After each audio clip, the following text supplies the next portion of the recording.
Welcome back. आप देख रहे हैं प्रॉपर्टी गुरु और अब बारी है आपकी प्रॉपर्टी से जुड़ी लीगल प्रॉब्लम्स को सुलझाने की। और इसके लिए आज हमारे साथ स्टूडियो में मौजूद है लीगल एक्सपर्ट विनय सिंह। विनय, बहुत स्वागत है आपका प्रॉपर्टी गुरु में। तो आइए विनय जी के साथ आपकी समस्याओं को सुलझाते हैं। हमारे साथ हमारे पहले कॉलर जुड़ रहे हैं बारिन कुमार खान साहब मुंबई से। बारिन जी, पूछिए अपना सवाल। मैं एक्चुअली मुंबई में प्रॉपर्टी खरीदा है 2009 में। हाँ, तो उस प्रॉपर्टी का अभी तक जो बिल्डर है उसने सोसाइटी ने फॉर्म किया जी। तो उसकी सिलसिले में क्या है कि उसका ऊपर भी बिल्डिंग के ऊपर G+4 का बिल्डिंग है और उसमें ऊपर टावर भी है। तो काफी बार हमने पूछा है तो उन्होंने कुछ किया नहीं है। और वो बिल्डिंग में 16 फ्लैट है, उसमें से शायद 8-10 फ्लैट कुछ जो कंपनी के लोग रहते हैं, बट मुझे पता नहीं एग्जैक्टली कि वो फ्लैट उन्होंने कंपनी को लीज में दिया या कंपनी को भाड़े पे दिया, एग्जैक्टली पता नहीं है। शायद वो बताता भी नहीं है बिल्डर जी। तो मुझे यही कहना है कि कैसे हम उसको मतलब सोसाइटी फॉर्म करें और वो बिल्डिंग को ये करें, मतलब जो भी अपना। और जब भी हम उनको सोसाइटी का जो ये चार्ज होता है, वो क्या कहते हैं आपका, मेंटेनेंस चार्जेस की बात कर रहे हैं मेंटेनेंस चार्ज, तो वो फिर बोलते हैं दो, बट हमको रिसिप्ट नहीं देते। तो हमने प्रॉपर्टी चार्ज देना। क्या सलाह होगी इनके लिए? बने जी, आपने कहा कुछ टावर है, किस किस्म की टावर का जिक्र कर रहे थे आप? ऊपर एक सर मोबाइल का टावर है सर। हाँ, तो बरेन जी क्या होता है, काफ़ी वक्त आप देखते हैं कि जैसे ये टावर वगैरह बिल्डर लगा देते हैं और वो चाहते हैं कि वो इनकम वो लेते जाएं। तो इस कारण से शायद उसने, मैं समझता हूँ, सोसाइटी फॉर्म नहीं की है कि टावर की जो इनकम आ रही है वो उसके हाथ में जाती रहे। लेकिन ये भी गलत है, क्योंकि आप देखेंगे जब से बिल्डिंग शुरू होती है तो जो भी खर्चा होता है बिल्डिंग की तरफ का, तो बिल्डर बिल्डिंग के अकाउंट में डेबिट करता है। उसका मतलब ये हुआ कि अगर कुछ इनकम आती है तो वो भी वही खाते में जानी चाहिए। तो एक्चुअली ये जो इनकम टावर की है, ये बिल्डर के हाथ में नहीं, आपके सोसाइटी के हाथ में आनी चाहिए। अब हम आते हैं कानून के ऊपर। कानून क्या कहता है कि सेक्शन 10 जो है महाराष्ट्र ओनरशिप फ्लैट्स एक्ट की, उसको आप रूल 8 के साथ अगर पढ़ेंगे तो वहाँ से साफ जाहिर होता है कि जैसे ही 10 लोग जो कि मिनिमम है सोसाइटी फॉर्मेशन के लिए, जैसे ही 10 लोगों ने फ्लैट ले लिया तो बिल्डर को सोसाइटी फॉर्म करनी है। वो कंस्ट्रक्शन कंप्लीट हुई है या नहीं हुई है उससे भी संबंध नहीं है। तो आप समझ सकते हैं कि इतने सालों से बिल्डर नहीं कर रहा है तो आपका पूरा हक है कि या तो आप मोफा के अंडर केस फाइल करें बिल्डर के अगेंस्ट, या पैरेलली आप जाकर के सोसाइटी फॉर्म कर दीजिए। एक बात आप ध्यान में रखिए, आप ऑलरेडी पैसे भर चुके हैं बिल्डर को ये लीगल चार्जेस और सोसाइटी फॉर्मेशन के लिए, तो ये भी आपको उनसे वापस मांगने पड़ेंगे। तो आपके पास दोनों ऑप्शंस हैं, आप खुद जाके सोसाइटी फॉर्म कर सकते हैं और या तो आप केस भी फाइल कर सकते हैं और बिल्डर को कहिए कि आप हैंडओवर करिए और ये जो इनकम है टावर की, इसका हिसाब भी हमें दीजिए। राइट। और अगर इन्हें सोसाइटी फॉर्म करनी है, जैसा आप कह रहे हैं, खुद जाके कर लें, तो रजिस्ट्रार के पास जाना होगा जहां से ये ऐसा कर पाएंगे? बिल्कुल, सब रजिस्ट्रार ऑफ कोऑपरेटिव सोसाइटीज है, आप असिस्टेंट रजिस्ट्रार, उसके पास आप जाकर के सोसाइटी फॉर्मेशन कर सकते हैं। और इसके बाद अगर बिल्डर कन्वेंस नहीं देता है तो आप डीम कन्वेंस भी कर सकते हैं कि सारी जो प्रॉपर्टी है वो आपके नाम पे हो जाए। आगे बढ़ेंगे। हमारे अगले कॉलर हैं भगवान दास गुप्ता जी, कोलकाता से हमारे साथ जुड़ रहे हैं। भगवान दास साहब, पूछेंगे अपना सवाल। हाँ जी जी। मैं कैलकाटा से हूँ, पार्क सर्कल से हूँ जी। तो मैंने एक विबजॉल अलाइट से एक फ्लैट लिया है। तो एक्चुअली मैंने आधा पैसा उसमें ये दे चुका है। ओके। तो उसके बाद में जब मैंने रजिस्ट्रेशन के लिए गया तो वो रजिस्ट्री उसकी बंद है। वो एक्चुअली शारदा वाला केस की वजह से इन लोग का भी नाम ब्लैकलिस्ट में आ गया है। अच्छा। तो अभी हमको क्या करना चाहिए, अपना पैसा वापस मांग लेना चाहिए या फिर इन लोग कह रहे हैं कि रजिस्ट्रेशन खुलेगा? जी, अच्छा सवाल है आपका। यहाँ पर आपको एक बड़ा निर्णय लेना है, क्या करना चाहिए विनय जी इनको? नहीं गुप्ता जी, पहले आपको ये एसरटेन करना होगा कि ये मामला कितना सीरियस है। ये वाकई में अगर ये ब्लैक लिस्ट हुई है फर्म तो ये ब्लैक लिस्ट से निकाली जाएगी, और अगर है तो उसकी संभावना क्या है। तो मैं समझता हूँ कि आप इस चीज़ में थोड़ा वहाँ लीगल एडवाइस ले लीजिए, कोई वकील को लेकर जरा उसे कहिए कि सिचुएशन स्टडी करे और फिर आप अपना ओपिनियन फॉर्म करिए। अगर आपको लगता है कि ये छोटा मामला है, शायद कुछ देर में ये रजिस्ट्री खुल जाए या इनकी जो ब्लैक लिस्टिंग है हट जाए, तो आप यू कैन स्टे इन्वेस्टेड। लेकिन अगर आपको लगता है कि इसमें वक्त लगने वाला है तो आपको फिर ये डिसीजन लेनी पड़ेगी कि आपके पैसे आप वापस ले सकते हैं कि नहीं। दूसरी बात, आपको आपकी एग्रीमेंट भी स्टडी करनी पड़ेगी कि एग्रीमेंट में क्या लिखा हुआ है, आप विड्रॉ करना चाहते हैं तो उसके क्या टर्म्स एंड कंडीशंस हैं। तो ये सब आप जरा नज़र में रखते हुए आपका फैसला लीजिए। आगे बढ़ेंगे। अब नवी मुंबई से कॉल आ रहा है हमारे पास अतुल गोलटकर साहब का। अतुल जी, पूछिए अपना सवाल। हाँ हाँ सर जी, नमस्ते। मैं अतुल गोलतकर बोल रहा हूँ, नवी मुंबई से, सानपाड़ा से जी। मैंने 4 महीने पहले एसोसिएट मेंबर का एप्लीकेशन दिया था हमारे सोसाइटी के सेक्रेटरी को, लेकिन उन्होंने कहा कि मैं एजीएम में आपका ये एजेंडा रखूंगा और सबके सामने मेंबर्स एग्री होते हैं तो फिर एसोसिएट मेंबर बना दूंगा। लेकिन उन्होंने रिफ्यूज किया है मुझे कि एसोसिएट मेंबर आप बन नहीं सकते। विनय जी, जिस तरह की चीज इनके साथ हुई, अब इनके लिए क्या सलाह होगी कि ये जाके कंप्लेंट कर सकते हैं पहली बात तो ऐसी किसी चीज की, और अगर कर सकते हैं तो फिर क्या प्रोसेस होगी? अतुल जी, मैं आपसे एक सवाल पूछना चाहूंगा। आप कहते हैं सेक्रेटरी ने रिफ्यूज किया है, आपको राइटिंग में रिफ्यूजल आया है? नहीं जी, ओरली बताया उन्होंने। नहीं, तो ओरली का सर इसमें कोई मीनिंग नहीं है।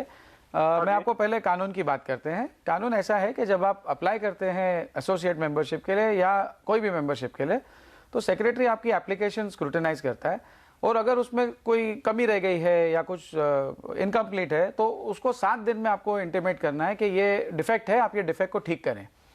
अगर सब कुछ ठीक ठाक है तो जो अगली कमेटी मीटिंग है या अगली एजीएम है, जो भी पहली आती है, उसके सामने उसके आपकी एप्लीकेशन उन्हें रखनी है, और जो भी निर्णय होता है उसका कि आपको एडमिट करना है या नहीं करना है, वो 15 दिन में आपको कम्युनिकेट होना चाहिए। अगर ये सारी चीज़ें उन्होंने नहीं की है तो मैं नहीं समझता हूँ वो सही कर रहे हैं।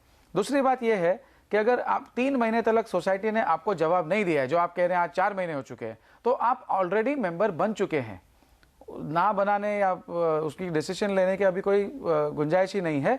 3 महीने तक अगर सोसाइटी आपकी एप्लीकेशन का जवाब नहीं देती है तो आप मेंबर बन चुके हैं। अब आपको सिर्फ रजिस्ट्रार के पास जाना है और उन्हें कहना है कि सर ये मेरे डॉक्यूमेंट्स है, ये डेट को मैंने अप्लाई किया था, 4 महीने हो गए, मैं मेंबर बन चुका हूँ, आप प्लीज सोसाइटी को कहिए कि शेयर सर्टिफिकेट पे मेरा नाम सेकेंड नेम डाल दे।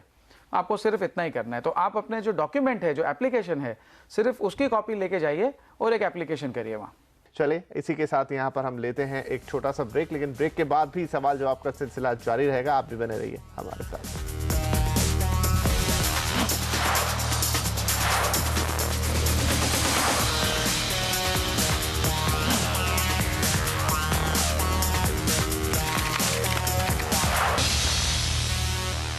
Welcome back. आप देख रहे हैं प्रॉपर्टी गुरु, जहां पर हम ले रहे हैं आपके लीगल सवाल और हमारे साथ उनके जवाब दे रहे हैं प्रॉपर्टी एक्सपर्ट, लीगल एक्सपर्ट यहां पर विनय सिंह साहब। तो चलिए इस सवाल जवाब के सिलसिले को आगे बढ़ाते हैं। सुरेंद्र शर्मा आप हमारे साथ जुड़ रहे हैं मुंबई से। शर्मा जी, पूछिए अपना सवाल।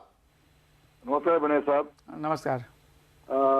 मेरे पिताजी का एक पान का शॉप था जी, दादर में, तो वो सब टेनेंट है एक्चुअली वो, और वो जो अभी मेरे पिताजी का देहांत हो गया 2 साल पहले जी, तो जो हमारा जो लैंडलॉर्ड है, हम सब टेनेंट है ना, तो हमारा जो लैंडलॉर्ड है वो हमसे अभी रेंट नहीं ले रहा है।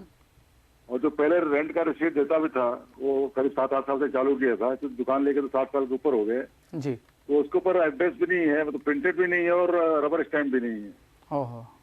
और अभी वो तो रेंट भी नहीं ले रहा है, और वहाँ वो तो 125 रुपए था पहले, अभी बोलता है कि 3000 रुपए के नीचे लूंगा नहीं, और लेने के बाद भी आपके पिताजी के नाम से ही रिसीट दूंगा जी। तो मैंने 6 महीने पहले एक मनी ऑर्डर भेज दिया था उसको 2000 रुपए का, तो उसने रिजेक्ट किया, वापस दे दिया उसने। लीगल पॉइंट से मैंने भेज दिया था तो उसने लिया नहीं है जी। तो मेरे लिए रेमेडी क्या है इसके लिए? सुरेंद्र जी, पहले ये हम समझ लें कि अगर आपके पिताजी सब टेनेंट भी थे तो 1 फरवरी 1973 से वो रिकग्नाइज्ड टेनेंट, लीगल टेनेंट हो चुके हैं।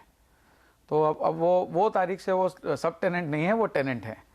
और आप अगर उनके साथ में इस बिजनेस में शामिल थे तो भी आपका हक बनता है उनके जगह पे टेनेंट रिकग्नाइज होने का। अगर आप नहीं शामिल थे तो एज लीगल हेयर आपका हक बनता है रिकग्नाइज होने का। तो मैं समझता हूँ कि ये जो सब लैंडलॉर्ड कर रहा है, ये दबाव डाल रहा है आपके ऊपर, तो आपको ये करना चाहिए कि भाड़ा आप ज़रूर देते रहे, लेकिन अब आप एक जरा वकील के पास जाएं और उनको कंसल्ट करके उनके थ्रू आप जो आपका रेंटल है वो भिजवाते रहें एक रेगुलर तरीके से, कि उनको ये मौका ना मिले कि आप भाड़ा नहीं देते हैं। दूसरी बात, आपको आपका नाम उधर रिकॉर्ड पे आना चाहिए एज अ टेनेंट। उस चीज़ के लिए उसे आप रिक्वेस्ट डालें राइटिंग में, लॉयर के थ्रू डालें। अगर वो नहीं मानते हैं तो फिर आपको कोर्ट में जाना पड़ेगा, केस फाइल करना पड़ेगा to have you declared as a tenant. तो एक डिक्लेरेटरी सूट आपको फाइल करना होगा। तो मैं समझता हूँ ये आप प्रोसेस जल्द से जल्द शुरू तो करवा दीजिए, और साथ में स्टैंडर्ड रेंट का भी जो फिक्सेशन है उसका भी आप पॉइंट वहाँ रेज कर सकते हैं। तो ये जो आपसे ज़्यादा भाड़ा मांग रहा है ये भी वो नहीं मांग पाएगा। आगे बढ़ते हैं, हमारे अगले कॉलर हैं विरल शाह साहब, गुजरात से कॉल कर रहे हैं हमें। विरल जी, पूछिए अपना सवाल। सर, अभी एक रेसिडेंशियल प्रॉपर्टी मेरे और मेरे फादर के नाम से हमने परचेस किया है जी। अभी प्रॉपर्टी कार्ड में भी हम दोनों का नाम ही है, मेरे और मेरे फादर का।